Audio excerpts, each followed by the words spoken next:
बच्चों हमें दिया है दो संख्याओं का अंतर 26 है और एक संख्या दूसरी संख्या से की 3 गुनी है।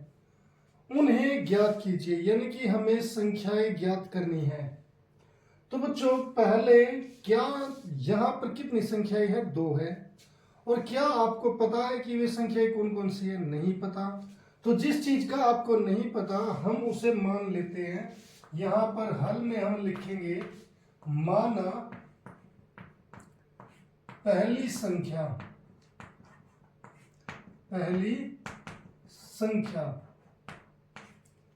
उसे x मान लेंगे बच्चों, और दूसरी संख्या इसे y मान लेते हैं। तो इस तरीके से हमने दो संख्याएं मान ली। अब बच्चों क्या है कि दो संख्याओं का अंतर, तो ये है प्रश्नानुसार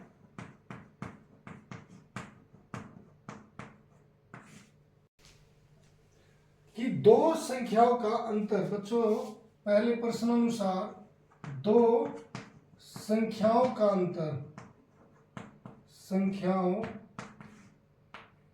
अंतर ये कितना दिया बच्चों? 26।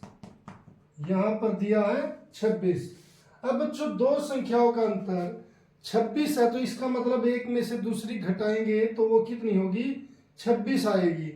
अब यहां पर मैं x माइनस वाई लिख देता हूं, अब आएगा 26।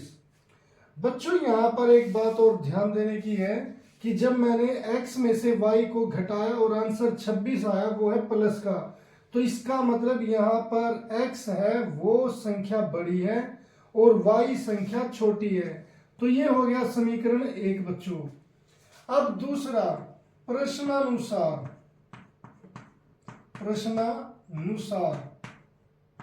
दूसरे पर क्या दिया बच्चों? एक संख्या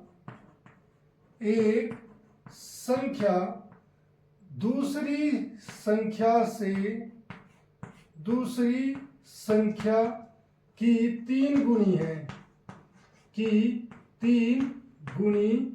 है। अब यहां पर बच्चों हम क्या लिखेंगे? एक संख्या कौन सी? x या y? आप x लिखोगे या y? अब बहुत सारे बच्चे लिख देते हैं x, और वो ठीक भी होता है। पहली यहां पर क्या लिखते हैं? x लिखते हैं, वो ठीक भी होता है, मगर उन्हें नहीं पता होता कि ये क्यों ठीक है। बच्चों यहां पर हमें वो संख्या लिखनी है जैसे एक संख्या दूसरी संख्या की 3 गुनी है। यानी कि अगर मान लो मैं यहां पर लिखता हूं x, दूसरी संख्या क्या है हमारी? y की 3 गुनी का मतलब 3 गुना है, तो यानी कि x बराबर 3y है। यहां पर बच्चों कई बार वैसे तो बच्चों ने लिख दिया कि x इक्वल टू 3y, मगर उन्हें ये नहीं पता कि ये ठीक है, मगर क्यों ठीक है। बच्चों यहां पर हमें इनमें से बड़ी संख्या लिखनी पड़ेगी, क्योंकि ये संख्या दूसरी से बड़ी है और बड़ी यहां पर कौन है? x है। तो इसीलिए यहां पर x इक्वल टू 3y होना चाहिए। कई बार y इक्वल टू 3x लिख देते हैं, फिर उससे आंसर गलत आता है। तो बच्चों यहां पर इसीलिए x हमारा क्या हो गया? x आ गया 3y। ये समीकरण हो गया 2। अब बच्चों इन दोनों समीकरण से हमें x और y की वैल्यू फाइंड आउट करनी है। ये देखिए बच्चों, ये है x बराबर 3y, तो x की वैल्यू है जो हम इसमें रख देंगे। तो यहां पर मैं लिखूंगा x का मान समीकरण 1 में रखने पर, तो समीकरण 1 क्या बच्चों? x माइनस वाई बराबर 26। x की जगह क्या लेंगे हम? 3y माइनस वाई बराबर 26। तो बच्चों यहां पर ये 3y प्लस का, ये माइनस का, y का मतलब होता है 1y, तो 3y में से 1y गए तो कितने रह गए? 2y बराबर 26। इसीलिए बच्चों y बराबर क्या आ गया? 26/2 यानी कि 13। तो बच्चों y का मान आ गया। अब यहां पर हम y का मान किस में रखेंगे?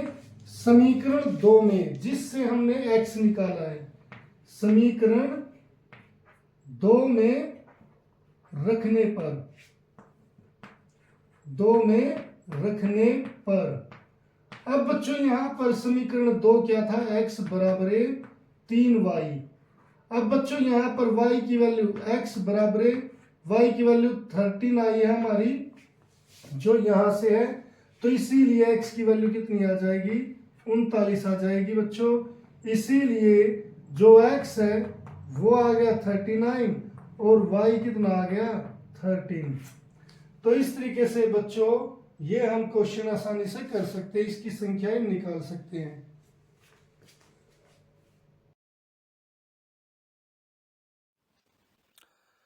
उम्मीद है बच्चों ये लेक्चर आपको पसंद आया होगा, और अगर आपको ये लेक्चर पसंद आया है तो इसे लाइक और शेयर जरूर करें और चैनल को सब्सक्राइब करना ना भूलें। तो मिलते हैं फिर नेक्स्ट लेक्चर में, तब तक के लिए bye, have a nice day.